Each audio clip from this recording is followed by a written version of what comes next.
Okay, welcome. We are going to be covering the FAR bar as is contract, FAR bar 5, as is 5, revised as of April 17, April 2017, section 15. This is the default section, default section. Let me widen it up a little bit here.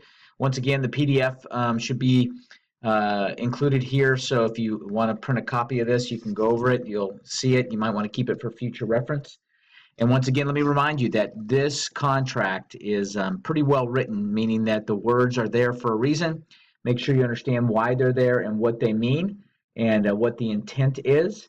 And we'll try and cover some things. So section 15 is default. That means when one or both or either of the parties doesn't follow through with what they say they're going to do and what happens then. So let's first read subsection A, which is right here on line 325, covering buyer default. If buyer fails, neglects, or refuses to perform buyer's obligations under this contract, including payment of the deposit within the time specified, seller may elect to recover and retain the deposit for the account of seller as agreed upon liquidated damages, consideration for execution of this contract, and in full settlement of any claims whereupon buyer and seller shall be relieved of any further obligations under the contract. Let's start there. So if the buyer defaults, the seller can go after the deposit, but by receiving the deposit and accepting the deposit, they are therefore waiving any further rights to seek other damages under the terms of the contract. Okay, that's what that says. Seller may elect to recover and retain the deposit, whereupon buyer and seller shall be relieved of any further from all other obligations under the contract. So that's one option the seller has, is they can take the deposit, which means that many times the seller is going to want to have a larger deposit, because a larger deposit would keep a buyer from just defaulting. And if the seller chose to accept the deposit as full settlement, that's all they get and they can't seek other damages. So it's kind of limiting to the seller a little bit, but the seller has the right to go after that deposit.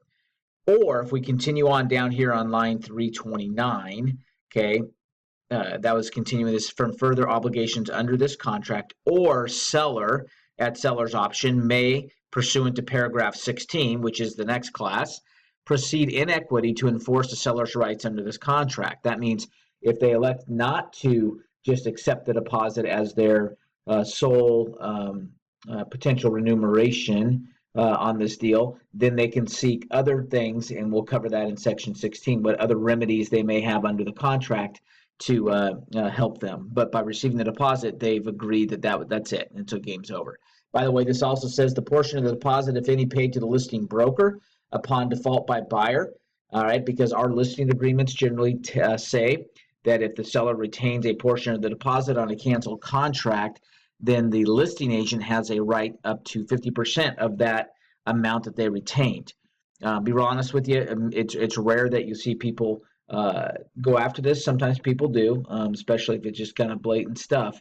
But if it's really no fault of the seller and the buyer, defaults, then it's kind of hard to say, hey, look, I'm going to relist your home and get it, but I also want to have the commission. You can. I'm not saying you can't, but it'd be something you'd have to have a discussion with the seller and see what their opinion is on that and see how that would play, I guess, is what you're saying. By the way, if the listing broker gets any portion, then the buyer's agent, even though the buyer's defaulted, still has a right to 50% of the amount that the listing agent received from that deposit. So, but that 50% obviously would never exceed the amount of the commission that they would have agreed to pay or receive for the contract. So, I hope that makes sense. So let's say it's a $200,000 sale. It's a 3% co-broke, 6% total commission, and there's a $5,000 deposit. Well, if normally the buyer's agent would have expected to receive $6,000, but in this case it didn't go through, so half the deposit was paid to the listing broker. So half the $5,000, $2,500 went to the seller, $2,500 to the listing agent, and in this case $1,250, or half of the half, would go to the cooperating broker because it did not exceed the $6,000 that they were anticipating receiving on the deal closing. Now, if there was a $30,000 deposit, and we got 15,000, and half of 15 was 7,500, that would have exceeded the 6,000 they were expecting to make on the deal. So they would not receive 7,500. They would receive only the 7,500. I'm sorry, the 6,000 in that case. So anyway, it's rare that that happens, but just be aware that that is written into the contract. Then we get down to paragraph B on line 333, which is the seller defaults. Okay, if for any reason other than the failure of seller to make seller's title marketable after reasonable diligent effort. So remember, there's a title clause in there that says the seller has 30 days to cure any defects of title. If they can't cure that in the 30 days, then that's not their fault. They've done everything they can. All parties move on. But if it's not because of that, and the seller just fails, neglects, or refuses to perform, and we are seeing some of this. Hey, look, I just changed my mind, or I couldn't find something else to buy, or my situation changed and I don't want to sell my home anymore. Well, not good enough. They've signed a contract. If they refuse to perform under this contract, buyer may elect to receive a return of their deposit without thereby waiving any action for damages resulting from seller's breach, and pursuant to paragraph 16, which you're going to read about below, may seek to recover such damages or seek specific performance. Now, specific performance is a phrase we use that we try and force people to abide by the terms of the contract, and if they do not, then the party that feels like they've been damaged has the right to try and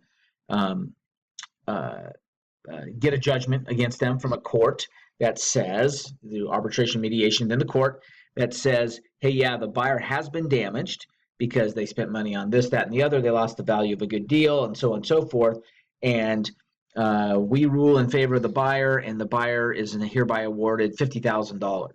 So it's rare that I've never seen a judge say, no, a seller, you must get out, and this new buyer's moving in. I guess suppose that that's a potential that a judge could find that to be the case. But more than likely, it's like, hey, yeah, you had rights to this. The seller did default. And because of that, you've been damaged to the tune of X amount of dollars, $50,000 or whatever that case may be.